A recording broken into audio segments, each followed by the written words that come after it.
Hey there, friends. We're going to be wrapping up the book of Exodus on February 10th.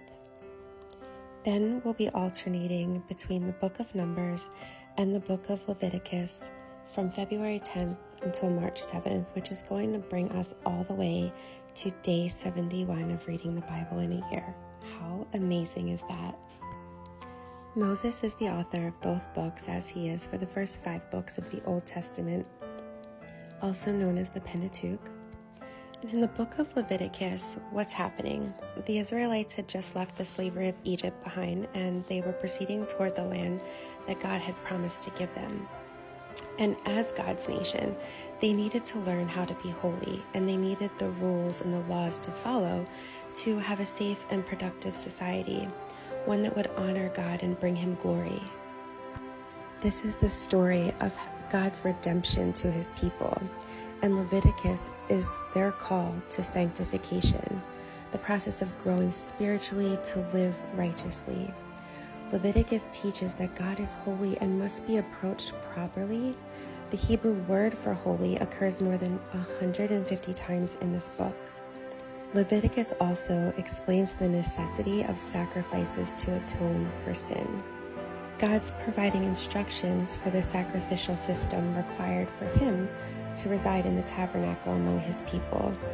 And Leviticus helps lay the foundation for understanding Jesus as the ultimate sacrifice to atone for sin. So as we read through this book, I encourage you, rather than seeing it as a book of rules, view it as a reminder of God's holiness and Christ's great sacrifice. Now, in the book of Numbers, it was written to remind the people of Israel that there will always be consequences when they turn their backs on God. And it also shows that God is always faithful to his people, even when they are not faithful to him. These events in Numbers serve as a warning to the generation entering the promised land that God is holy, faithful, and all-powerful. And therefore, his people are to trust him no matter their circumstances. Now, while the title of the book of Numbers reflects an interest in statistics, specifically in counting the people of Israel, it also tells a story.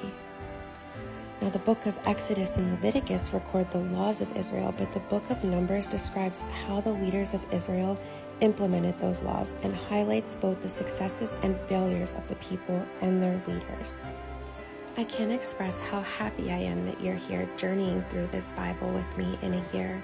And I pray for your eyes to be open as God's word is full of wonderful, exciting, and intriguing mysteries. I pray that God's Spirit guides you into truth, because the world is full of half-truths and lies, but God's word sheds light on where truth is found.